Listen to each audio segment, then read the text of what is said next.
Bom dia.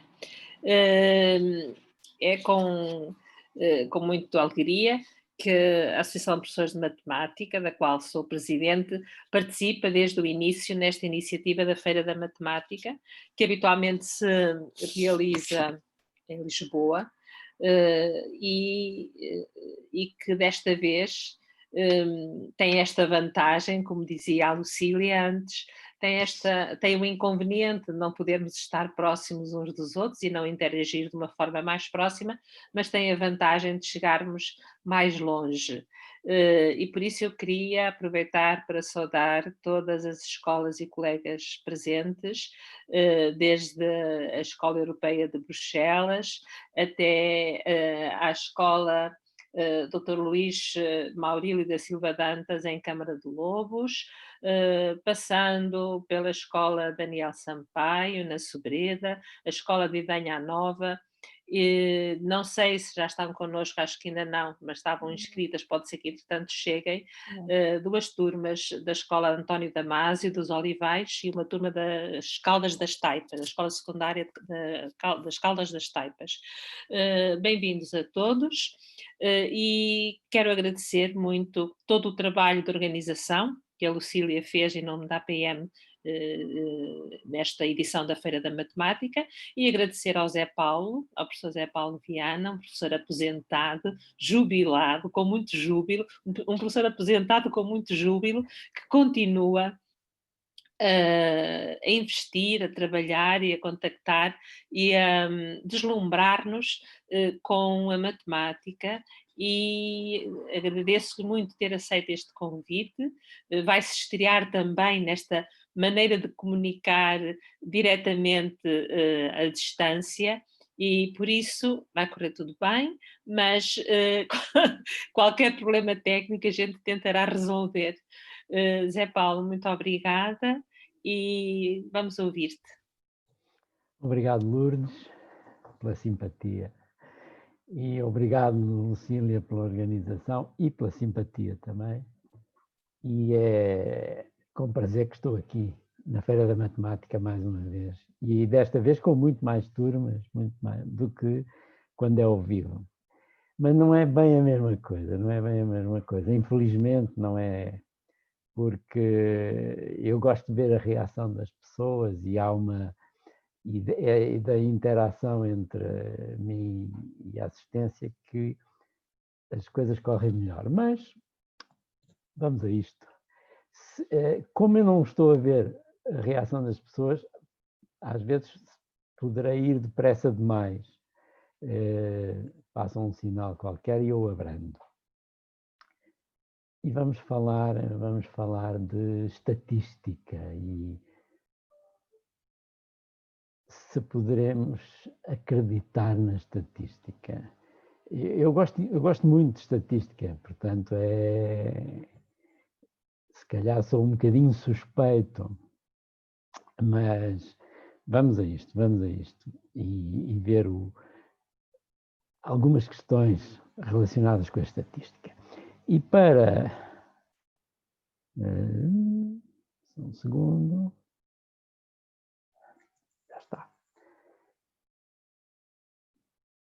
Vamos começar com uma questão muito simples, um resultado estatístico muito simples. Em Portugal há 63,8 casas por quilómetro quadrado. Isto não quer dizer, claro, que em cada quilómetro quadrado haja 63,8 casas.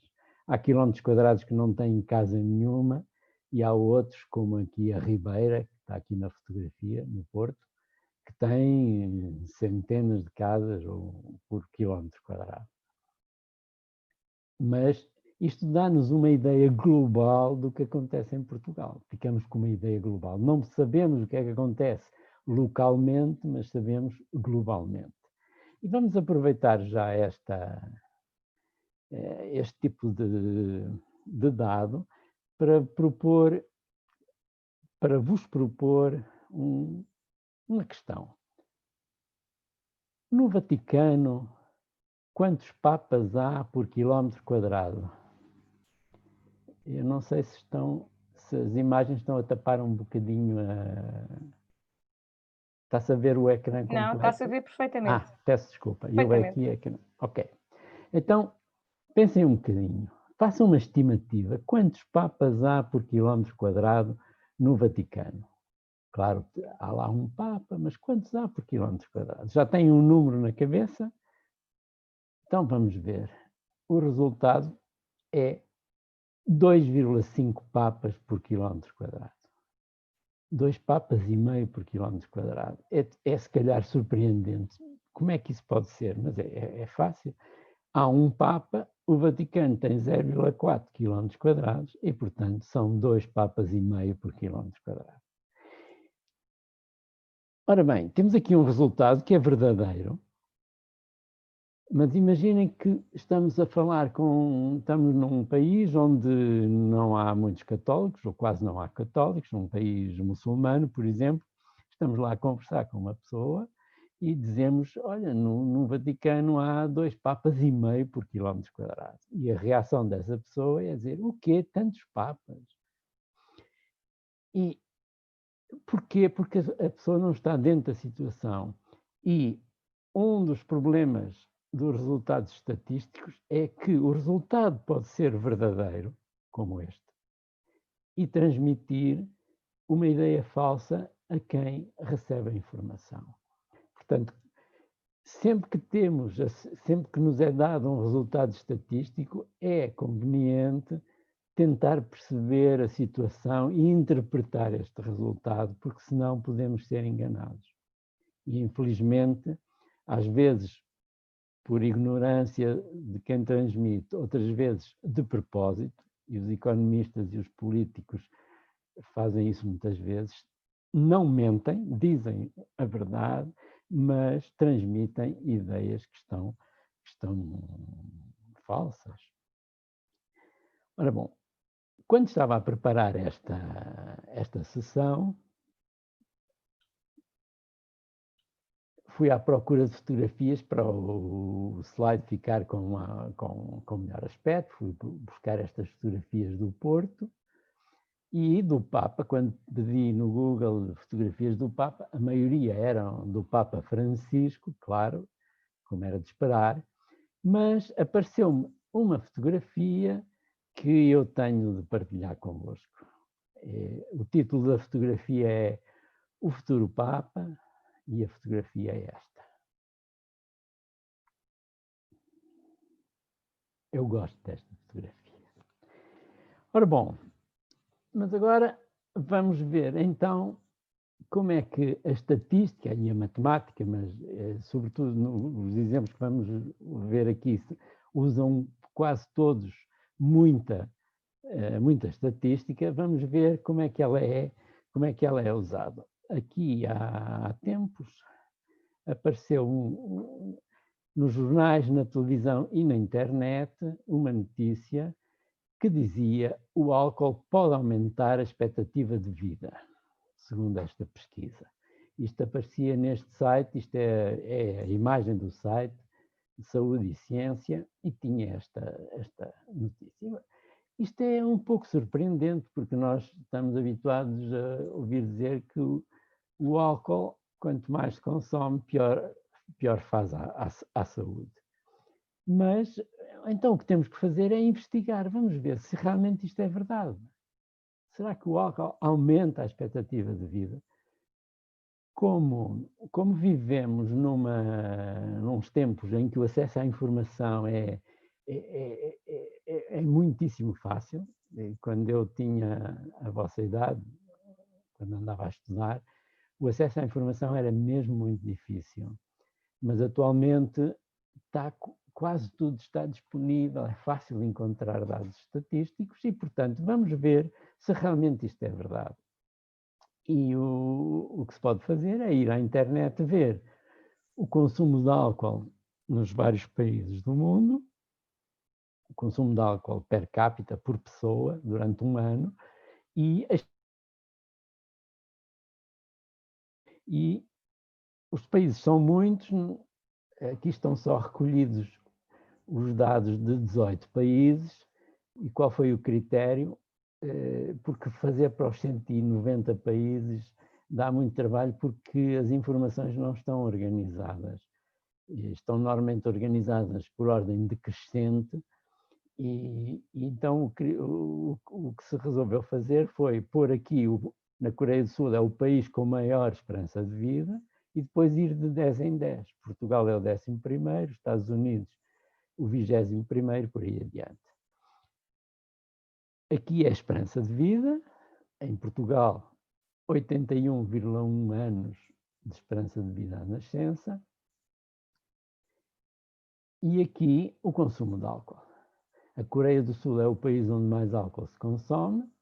Portugal, perdão, não é nada mais, aqui não estão por ordem, peço desculpa. Portugal está em 12º lugar, estava em 12º lugar neste ano, porque os dados não consegui os dados completamente atualizados, e em Portugal consumiam-se 12,9 litros de álcool puro por pessoa por ano. Claro que ninguém bebe álcool puro, o álcool vem misturado nas bebidas que se consomem, mas em média, cada português bebe 12,9 litros por ano. Portugal estava em 12º lugar. Vamos fazer só aqui um parênteses, porque há muito pouco tempo saiu, no fim do ano passado, saiu uma notícia sobre o consumo de álcool, e Portugal estava em 2º lugar. Tinha passado para 2º lugar no mundo no consumo de álcool. O que somos dos que mais consomem álcool, e sobretudo porque é que passamos tão rapidamente de 12º para 2º. E a explicação é curiosa. O que é que aconteceu neste espaço de tempo? O turismo aumentou muitíssimo. Portugal passou a ser um destino turístico muito forte. Ora, os turistas que vêm para cá têm bastante dinheiro, alguns vêm mesmo só para beber, uma boa parte dos ingleses é isso que faz quando vêm passar férias ao Algarve. Consome-se mais álcool, mas depois o consumo, do ponto de vista estatístico, é dividir pelo número de portugueses, pelo número de residentes em Portugal, e, portanto, o consumo de álcool em Portugal passou para 2º lugar, sem que os portugueses tivessem passado a beber mais, provavelmente. Bom, mas temos então aqui os dados, vamos avançar, e agora o que se pode fazer é um gráfico que se chama nuvem de pontos, onde vamos pôr um pontinho correspondente a cada país, com, na horizontal, o álcool consumido e na vertical a esperança de vida. Cada bolinha destas é um país. Portugal, lembram-se, era 12,9 litros de álcool, está aqui, e a esperança de vida 81. Esta é a bolinha correspondente a Portugal. E quando olhamos para estes pontos, vemos que realmente eles se dispõem quase numa linha reta. Quase numa linha reta. E uma das coisas que podemos fazer, e portanto, a vantagem deste tipo de gráficos é que nos dá logo ideia visualmente, ficamos logo com uma ideia de que realmente há uma relação forte entre o consumo de álcool e a esperança de vida. Enquanto que, se olharmos só para os dados, para o que estava antes, quando olhamos para aqui, é difícil notar esse efeito, essa relação entre as variáveis. E agora, aqui podemos até pedir aquilo que se chama reta de regressão, ou seja, a reta que mais se aproxima destes pontos todos, em que os desvios são mais pequenos. Está aqui a reta, portanto, que acompanha mais ou menos a distribuição dos pontos. Está aqui a equação da reta, em que o y é a esperança de vida, o x é o álcool consumido, e até podemos aproveitar e imaginar, se não se consumir álcool nenhum, ou seja, se o x for 0, a esperança de vida é 65. Se eu não bebesse álcool, já tinha morrido, provavelmente. Tenho um pouco mais que 65. Ora bem, então é evidente que isto não se aplica a casos individuais, mas é surpreendente. E está aqui uma coisa que se chama coeficiente de correlação, que diz se a ligação entre as duas variáveis é forte ou fraca. Este coeficiente, se fosse igual a 1, queria dizer que os pontos estavam todos em cima da reta. Neste caso, tem desvios, mas desvios ligeiros em relação à reta, e o coeficiente é muito forte, 0,94. Portanto, há mesmo uma relação forte entre o álcool consumido e a esperança de vida. Embora, antes de avançar, convém sempre, quando estamos a procurar relação entre duas variáveis, temos de pensar sempre que pode ser o álcool que faz aumentar a esperança de vida, ou pode ser a outra variável, a esperança de vida, que tem influência sobre o álcool. Embora aqui rapidamente percebemos que não é a esperança de vida que faz com que se consuma mais álcool, porque isso obrigava a que as pessoas mais novas, 20, 30, 40 anos, consumissem pouco álcool e depois, à medida que iam envelhecendo, cada vez consumiam mais, e na fase final da vida passariam o tempo quase sempre bêbadas. Portanto, não é esse o caso. Então, será mesmo o álcool que faz aumentar a esperança de vida? Ora bom, nada prova que isso seja verdade. Porquê? Porque existe uma terceira variável que influencia estas duas. O que acontece é que nos países com maior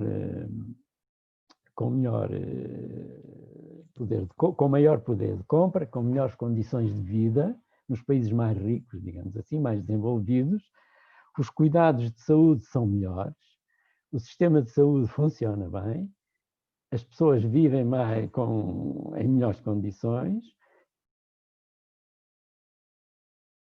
têm mais dinheiro para comprar bebidas alcoólicas. Portanto, é a existência, é a riqueza do país que faz com que o álcool aumente, o consumo de álcool aumente e a esperança de vida também aumente. E se voltarmos aqui atrás e fôssemos ver estas bolinhas que estão cá em cima, grande esperança de vida, maior consumo de álcool, que países são? São todos de países desenvolvidos. E estes que estão aqui, fraca esperança de vida, pouco consumo de álcool, são todos países bastante pobres do ponto de vista económico. E, portanto, não há ligação direta entre o consumo de álcool e a esperança de vida, é a existência de melhores condições de vida que faz com que as duas variáveis aumentem. Curiosamente, naquele site onde estava a notícia, no fim aparecia esta nota que dizia: a repórter viajou a convite das cervejeiras da Europa. Portanto, este foi um estudo encomendado pelas cervejeiras para transmitir a ideia que se pode beber, que isso até nos faz viver mais tempo. Desta vez, propositadamente, estão-nos a transmitir uma ideia falsa. Vamos ver agora um outro exemplo. Aqui há uns anos, há relativamente pouco tempo, em França, houve uma campanha na televisão, na internet, nos jornais, feita pelos serviços de emergência, pelo INEM, pela polícia, pelos bombeiros, e com várias notícias e vários anúncios na rádio, na televisão, nos jornais, e agora vamos ver a página da internet. Isto é exatamente o que aparece na página da internet, e aparece assim a piscar, mas vamos já pôr aqui a tradução.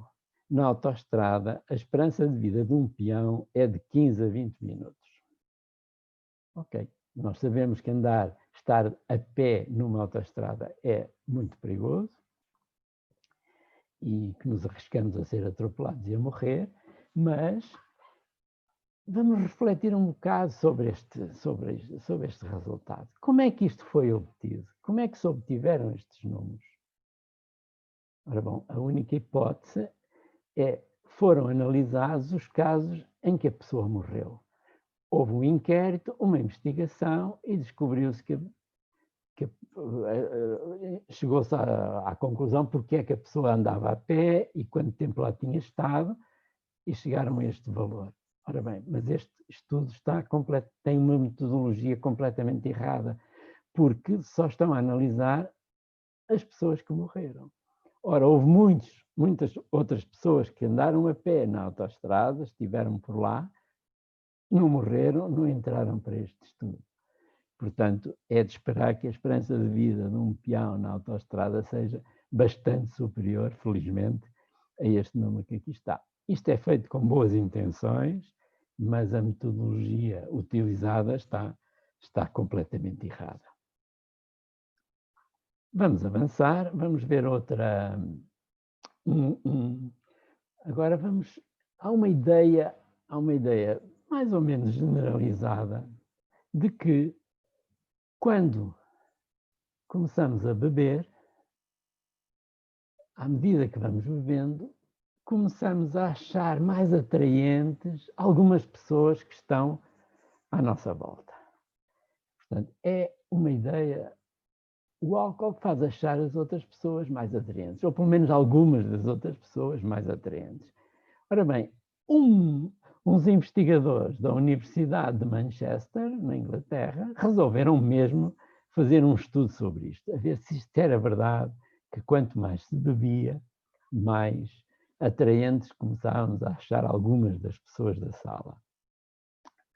Isto foi um estudo que levou bastante tempo a fazer, e houve bastante investimento em tempo, em dinheiro, em meios humanos, e chegaram mesmo a uma fórmula que mostra que isso é verdade, mas que não é a única variável que influencia o acharmos as outras pessoas mais atraentes.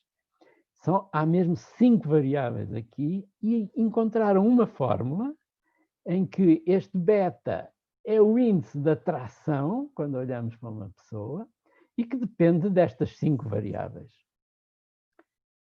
E vamos analisar rapidamente esta fórmula. N é o número de bebidas, está no numerador e ao quadrado, portanto, quanto mais bebermos, mais atraentes começamos a achar certas pessoas.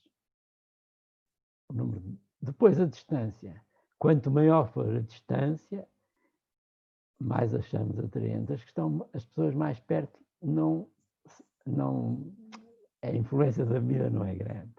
Depois o fumo da sala. Quanto mais fumo houver, também está em numerador, quanto mais fumo houver, mais atraente se torna a pessoa. Pelo contrário, porque estão em denominador, a iluminação. Se a iluminação for forte, não tem influência sobre o índice de atração, portanto, quanto mais escura estiver a sala, maior o índice, e a mesma coisa para a nossa visão. Se virmos muito bem, isto diminui a atração. Se forem míopes e estiverem sem óculos, aí então o índice sobe muitíssimo. E quando o índice chega a partir de 50, então é porque realmente estamos a achar a outra pessoa atraente. Isto é extremamente curioso, sobretudo como é que se chega a uma fórmula destas. Tenho grandes dúvidas da eficácia desta fórmula, mas não deixa de ser curioso, sobretudo como é que se gasta tanto tempo e tantos meios a investigar este tipo de coisas. Mas no mundo fazem-se investigações sobre as mais diversas coisas inesperadas, que não nos passaria pela cabeça. Ora bem, uma página na internet resolveu mesmo dar um exemplo da utilização desta fórmula com um caso concreto. Foi um artigo que está disponível aqui neste site, e o que é que fizeram? Viram que com 6 bebidas, 6 shots, com a pessoa para quem estamos a olhar a 3 metros, um fumo médio na sala, uma luz média e uma pessoa com uma visão média, o índice de atração é 115. Alto, muito superior a 50, achamos a outra pessoa muito atraente. Se, em vez disso, estivermos só com uma bebida a meio metro de distância da pessoa, sem fumo, com boa luz, e a nossa visão for muito boa, o que é que acontece? A situação é esta. O índice de atração é muito fraco e não deixa de ter influência a bebida. Ora bom, um outro estudo, este agora um pouco mais sério, tem sido feito por um francês, um investigador francês da Universidade de Paris 8, que todos os anos analisa os resultados do equivalente aos exames finais do secundário em França, para ver se o nome dos alunos tem influência no resultado dos exames finais do 12º ano. E ele tem feito isto, já faz isto há vários anos, tem aqui os resultados de 2017, e temos que as raparigas chamadas Diana, Adele e Alix têm resultados muito bons. 24% das Dianas têm classificação 17 ou mais valores nos exames finais. As Adeles e as Alix. Estas são as que têm muito bons resultados. Em compensação, as Cindy, Anissa e Cassandra têm resultados muito maus, muito fracos. É raro aparecerem raparigas com boas notas nos exames finais, raparigas com estes nomes. E com os rapazes passa-se exatamente a mesma coisa. Os Teofilo, José e Augustin têm muito bons resultados, em média, enquanto que o Jordan, Ryan e Steven têm resultados muito fracos. E, portanto, será que os nomes influenciam a classificação nos exames?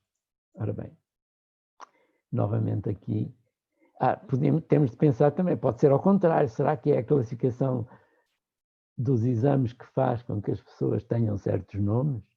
Não, isso não é verdade, porque o nome não é de certeza, porque as pessoas recebem o nome 16 a 17 anos antes de fazerem exames. Portanto, neste caso não temos de pensar em sentido contrário. Então é mesmo o nome que influencia o resultado do exame. Mas, novamente, o que está a acontecer aqui é a influência de uma terceira variável. É isso que faz com que este fenómeno se verifique. O que acontece é, alguns nomes são transversais a todas as classes sociais, existem em todas as classes sociais, mas há outros nomes que são muito mais vulgares nas classes economicamente ou culturalmente mais favorecidas. É o que acontece. As Dianas, Adele, Alix, os Teófilos, José e Augustin são nomes vulgares nas classes economicamente mais favorecidas, enquanto que estes nomes aqui são sobretudo de classes mais pobres ou com nível cultural mais baixo. Portanto, novamente, é uma terceira variável que influencia isto. Não tem nada, não é o nome que faz com que se tenham boas ou más notas, é sim a classe social. Curiosamente, este Baptiste Coulmont, todos os anos, publica os resultados e recebe a seguir várias mensagens de pais a perguntar que nome devo dar ao meu filho para que depois ele tenha bons resultados nos exames. O que é impressionante, apesar das explicações do Coulmont, haver ainda quem acredite que é o nome que tem influência nos resultados. Ora, bom, vamos avançar. Vamos ver agora aqui umas estatísticas curiosas, e estas são as mortes por afogamento provocado por quedas de barco, pessoas que caem do barco e morrem afogadas, e a taxa de casamentos no estado do Kentucky, nos Estados Unidos. O gráfico está aqui. Portanto, o que é que está? O gráfico é de 1999 a 2010. O que é que verificamos? Que quando uma desce, a outra também desce. Quando uma sobe, a outra também sobe. Sempre ao longo destes anos todos, ou quase sempre, praticamente sempre. E até podemos calcular o índice de correlação, 95%. um índice de correlação muito alto. Mas então temos de pensar, temos aqui duas variáveis que têm uma correlação fortíssima. Vamos pensar, são as mortes por afogamento que provocam o aumento dos casamentos? Ou seja, começam a morrer várias pessoas afogadas e os que ainda não casaram dizem é melhor casar rapidamente antes que um de nós morra afogado? É pouco provável. Ou em sentido contrário, será que o facto de aumentar o número de casamentos faz com que apareçam mais mortes por afogamento? Bem, isso só seria verdade se houvesse um dos elementos do casal que empurrasse o outro para fora do barco. Não faz sentido. Antes de explicar, antes de voltar a explicar um pouco isto, vamos ver um outro resultado estatístico que relaciona as taxas de divórcio neste estado, no Maine, com o consumo da margarina. E aqui a correlação é ainda mais forte, é 99,2%. Há uma correlação fortíssima.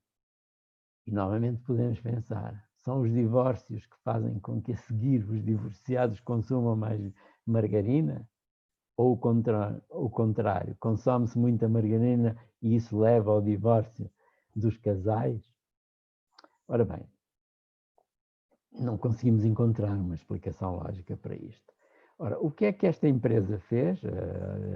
Tyler Bigham, não sei se é assim que se lê, pegou em milhares de resultados estatísticos e começou a compará-los 2 a 2. Ora bem, imaginemos que eles tinham 1500 resultados estatísticos. Comparados 2 a 2, dá mais de 1 milhão de comparações. Ora, num milhão de comparações, há de certeza alguns que vão encaixar, mesmo sem que haja qualquer relação entre as duas variáveis. Portanto, é o acaso que faz com que isto aconteça. Como eles testaram mais de 1 milhão de resultados,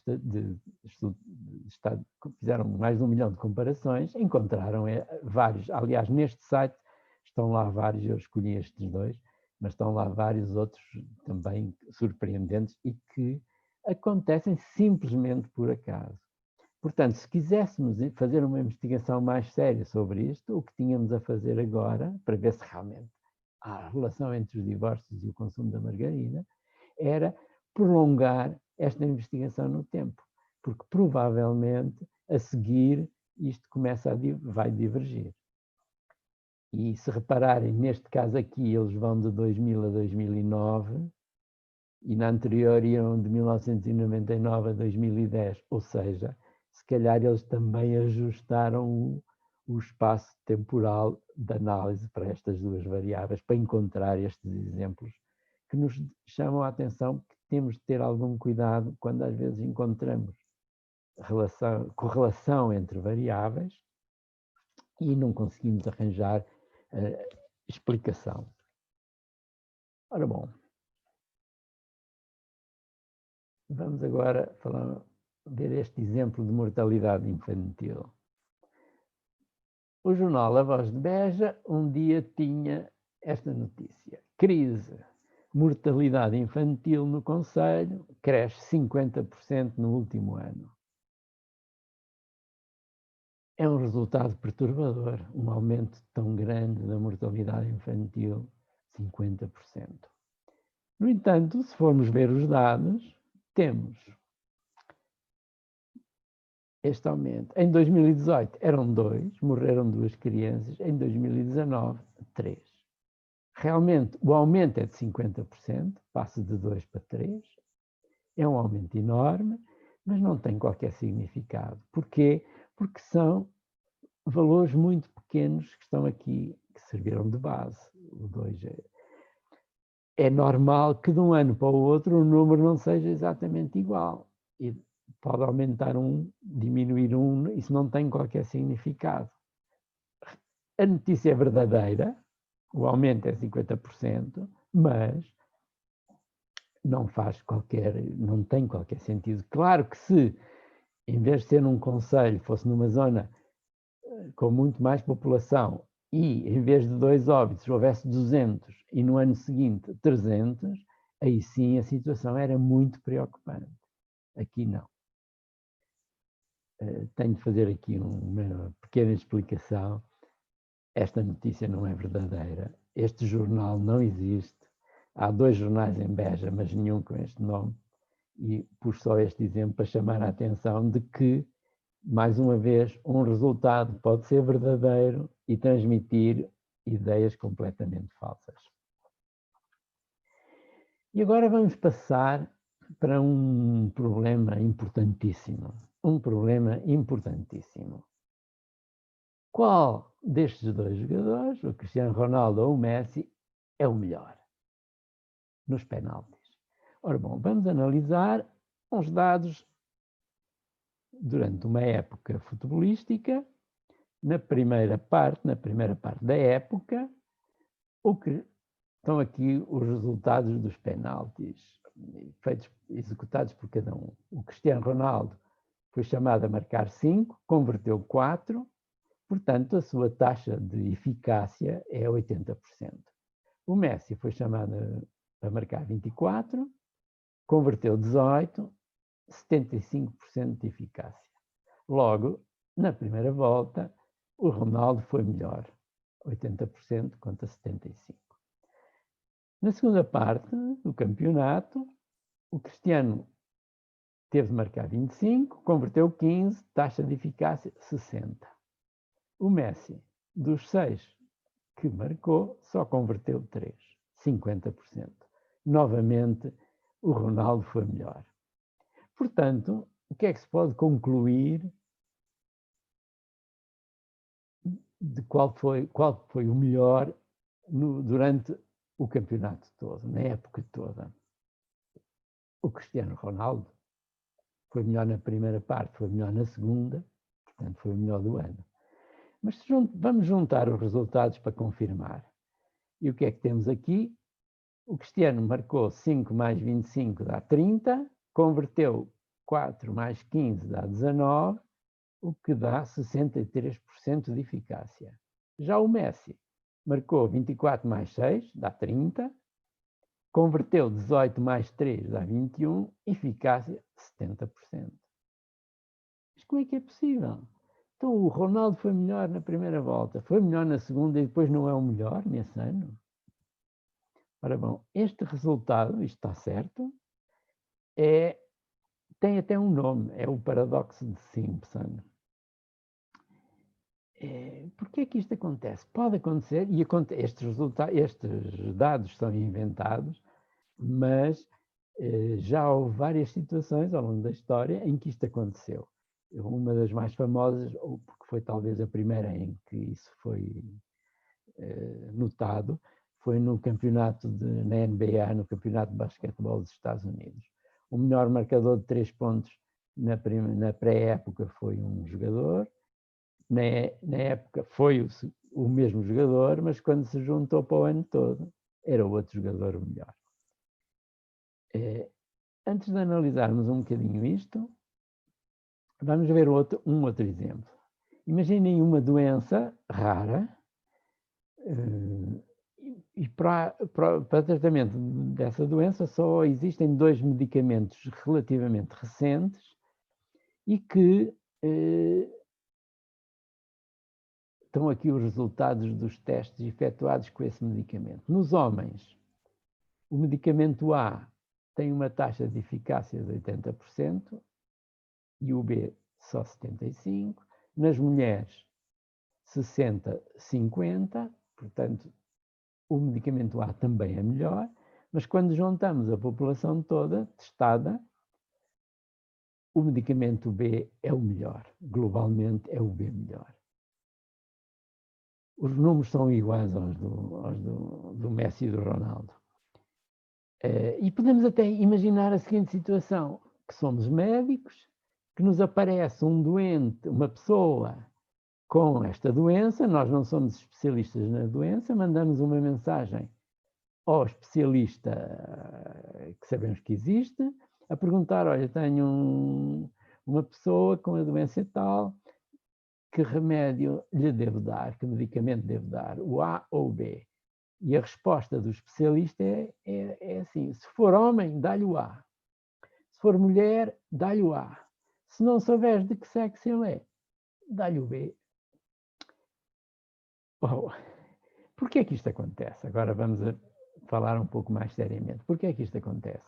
Reparem, vamos ver no caso, aqui neste caso.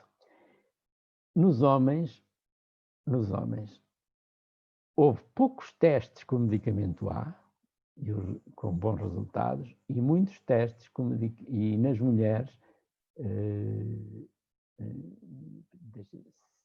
sim, estamos a analisar o medicamento A.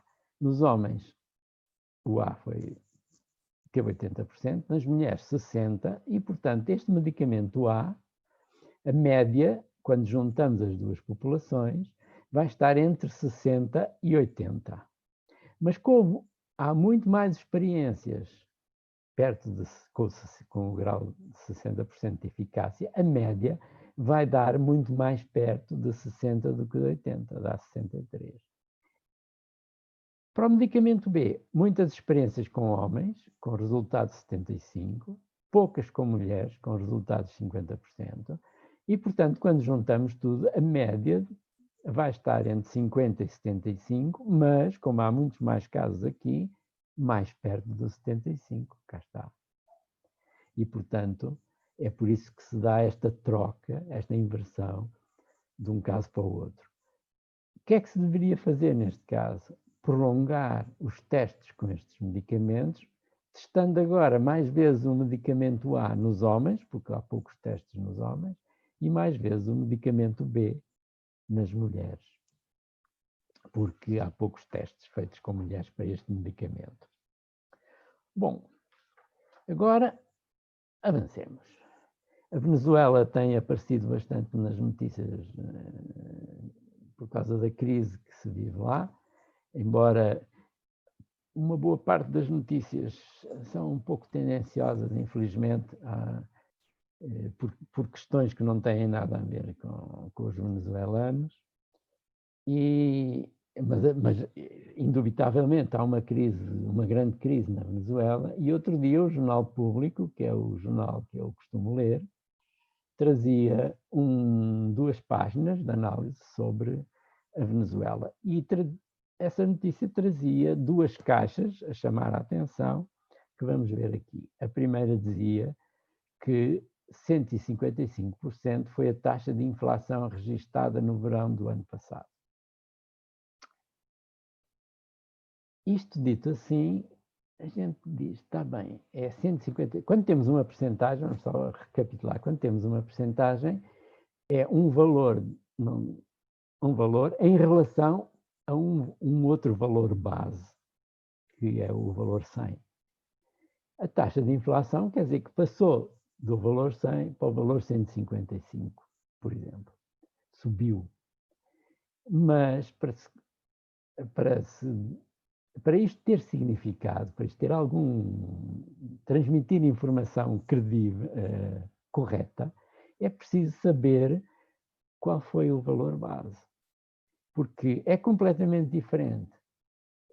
Repare, isto foi no verão do ano passado, mas foi no verão do ano passado em relação ao ano anterior, ou foi desde o início do verão até ao fim do verão? Aqui é completamente diferente. Se o período temporal for maior, a taxa de inflação é também maior. A taxa de inflação em Portugal é baixa, mas se formos comparar com 1974, a taxa de inflação é muito alta, se compararmos com os preços de 74. Porquê? Porque as condições de vida evoluíram muito e mudámos de moeda, etc. Portanto, dar uma percentagem sem dizer qual é a base não traz informação nenhuma coerente. Segunda caixa que lá vinha era esta. 160% foi o valor que o desemprego atingiu em 2016, segundo a mesma agência de notícias. 160% de desemprego? Vamos pensar um bocadinho. A taxa de desemprego é o número de desempregados a dividir pelo número de pessoas em idade ativa. Portanto, não contam as crianças, não contam os reformados. Isso é que diz a taxa de desemprego. Ora, 160% significa que havia mais desempregados do que pessoas. Não faz qualquer sentido. Este número é mesmo impossível. O desemprego não pode ser 160. Em Portugal, por exemplo, agora, atualmente, a taxa é 6, a taxa em 2019, perdão, era 6,5%. Neste momento, com a crise provocada pelo Covid e o desemprego, é superior, não sei o número exato. Mas, por exemplo, em 2013, quando atravessámos uma outra crise, a taxa era 16,2%, ou seja, em cada 100 pessoas ativas, havia 16 que não tinham emprego. Agora, este número aqui é que não faz qualquer sentido. Mas, infelizmente, ou de propósito ou por ignorância dos jornalistas, aparecem muitas vezes dados estatísticos em percentagem que não têm qualquer significado. Vamos a um outro estudo engraçado que foi feito em Portugal sobre a análise comparativa dos valores pessoais e sociais. E havia aqui, os portugueses foram inquiridos sobre os valores das pessoas que os rodeiam e perguntava-se às pessoas que conhece, à sua volta, cada um dos inquiridos respondia que valores é que essas pessoas que ele conhecia davam maior importância. E os resultados estão aqui. As respostas foram que quem está à nossa volta, 39%, o valor mais importante é ser rico, boa posição social, honradez, ter poder, amar e ser amado, ser famoso. Portanto, estes são os valores das pessoas que nós conhecemos, que os inquiridos conhecem. A mesma pergunta era feita: e quais são os seus valores principais? E as respostas são a paz, é o mais importante, a liberdade, a justiça, o respeito pela vida, a honradez e a humildade. Reparem, só a honradez aparece dos dois lados. Mas reparem, os valores que as pessoas têm são os mesmos. Agora, a percepção que nós temos dos valores dos outros é que é diferente. Se repararem aqui nos valores próprios, naqueles que nós achamos que temos e damos maior importância, são aqueles eticamente mais fortes. Paz, liberdade, justiça, honradez, humildade, respeito pela vida. Enquanto que achamos que os outros com o que se preocupam não é com nada disto com que nós nos preocupamos, é em ser ricos, ter uma boa posição social, ser famoso, ter poder. Este é um grande problema dos inquéritos da estatística, quando se fazem inquéritos e se tratam estatisticamente, é que as pessoas, uma coisa é o que dizem, neste caso sobre os valores, outra coisa é o que elas realmente pensam, e outra coisa ainda diferente é o que é que elas são na realidade. E porque uma coisa, nós somos uma coisa, mas não pensamos exatamente, e é por isso não pensamos, não refletimos sobre nós próprios, ou não nos analisamos corretamente, e depois cá para fora, para os outros, então ainda dizemos coisas bastante diferentes, não completamente, mas bastante diferentes. E quando se fazem inquéritos em que as pessoas têm de responder sobre si próprias ou dar opiniões, é extremamente difícil ter a certeza de que estamos a obter resultados corretos. Embora haja métodos que a estatística usa para tentar contornar este problema. Mas é evidente que é muito difícil de ultrapassar isto. Vamos agora ver um outro estudo muito curioso. Foi feito por este investigador da Universidade de Paris 10. Este estudo foi publicado neste jornal, no Jornal Experimental de Psicologia Social, e chegou a um resultado muito curioso. O desempenho intelectual dos homens diminui quando estão perante mulheres loiras. Os homens, quando estão diante de uma loira, diminuem o seu desempenho intelectual. Passam a raciocinar pior. Mas este Mayer, este investigador, levou o estudo mais longe para tentar perceber porque é que isto acontece mesmo, e chegou à conclusão que não é por acharem, não é por se ficarem distraídos com a loira, mas por serem influenciados pelaquela ideia da loira burra. As loiras são mais burras do que as outras e é por isso que o desempenho intelectual dos homens diminui. Portanto, agora é para os rapazes das turmas que estão a assistir, quando estiverem a falar com a loira da turma, lembrem-se que não é por ser loira que ela é menos inteligente. Não sejam vocês menos inteligentes por causa disso. Mas temos aqui a influência de estereótipos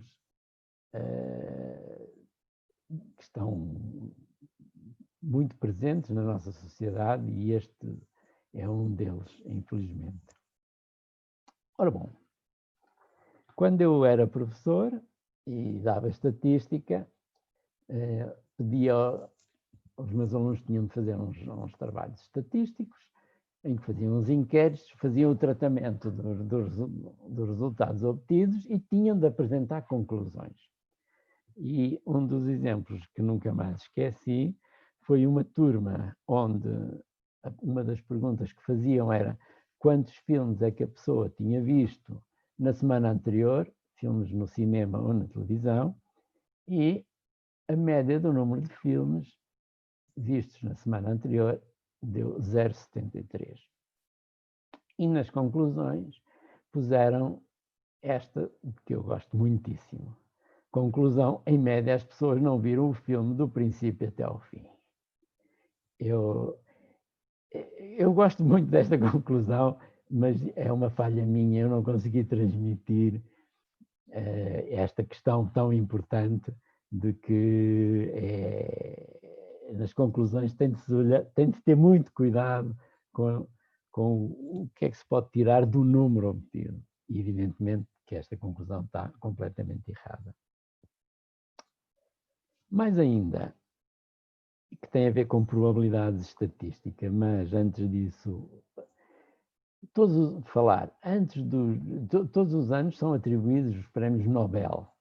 Os prémios Nobel são atribuídos em várias categorias, medicina, biologia, química, física, literatura, paz e economia, embora a economia então é um pouco fora do que foi criado pelo Nobel. O Nobel era rapidamente fazendo um pouquinho de história, o Nobel era um industrial norueguês, que, embora na altura a Noruega e a Suécia eram o mesmo país, que ficou riquíssimo porque foi nos laboratórios de uma das suas fábricas que foi inventada a dinamite. A dinamite é um explosivo muito potente e extremamente seguro. Até aí os explosivos que existiam eram muito instáveis, mas que de vez em quando rebentavam sozinhos, sem as pessoas quererem, e provocavam desastres enormes. Os técnicos do Nobel inventaram a dinamite e, claro, a dinamite passou a ser usada por toda a gente, todas as empresas que precisavam de explosivos. E ele ficou riquíssimo. Mas o Nobel era um humanista e custou-lhe enriquecer, ver que estava a enriquecer à custa sobretudo da indústria da guerra, porque os explosivos são sobretudo usados pelas forças militares. E então resolveu criar a Fundação Nobel e instituir estes prémios, e foi ele que decidiu que prémios é que iriam ser, em que categorias iriam ser atribuídos os prémios. E, incrivelmente, não pôs lá a matemática, por motivos que não se sabe exatamente, embora haja uma história que poderá explicar, uma história verdadeira, que poderá explicar porque é que ele não quis matemática, mas nada. Ora bem, aqui no final do século passado, foi criada uma associação que passou a atribuir todos os anos os prémios Nobel. Ig Nobel, perdão, os prémios Ig Nobel, portanto, fazendo um trocadilho com a palavra Nobel e com a palavra Ig Nobel, e estes prémios são atribuídos a estudos que sejam completamente idiotas ou completamente inúteis. Os 10 melhores estudos publicados nesse ano em revistas científicas recebem o prémio, desde que tenham uma destas características: inutilidade, idiotice. E de vez em quando aparecem uns de matemática, e o último foi mesmo de probabilidades. Foi atribuído a 5 investigadores, especialistas no comportamento animal, que fizeram um estudo e o publicaram nesta revista que aqui está, e chegaram a duas conclusões. A primeira, duas conclusões relacionadas entre si. A primeira é: quanto mais tempo uma vaca estiver deitada, mais provável é que se levante. Foi o primeiro resultado. Segundo resultado: uma vez a vaca de pé, não é fácil prever quando é que ela se volta a deitar. Este estudo envolveu bastante estatística para chegarem a estes resultados, e não há dúvida que são descobertas muito interessantes e úteis. Embora eu não li o artigo, eu admito que eles tenham chegado a outras conclusões também sobre as vacas, que não apenas desta. Mas eu gosto muito deste prémio Ig Nobel. Ora bem, conselho, então, sobre estatística,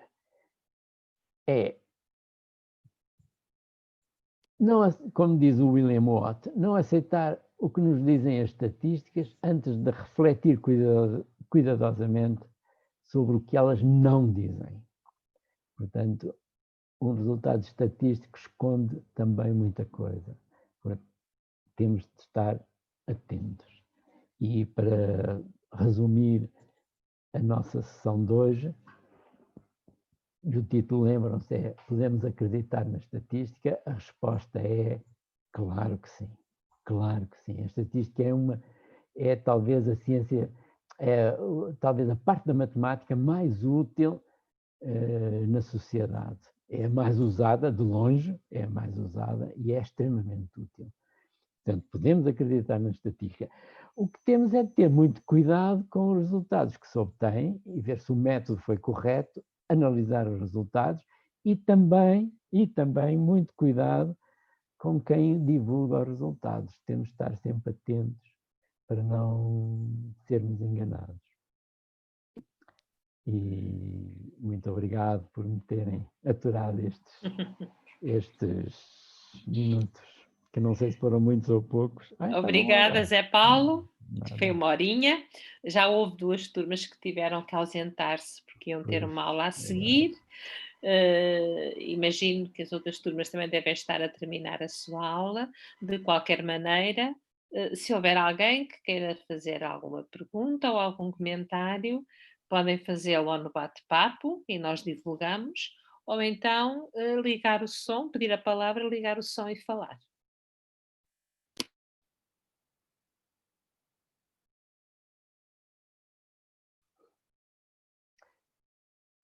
Um aplauso, já não é mau. Da Daniel Sampaio.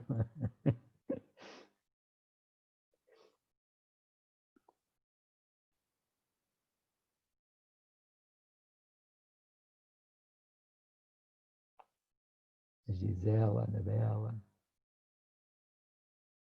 Mas já saíram muitas escolas.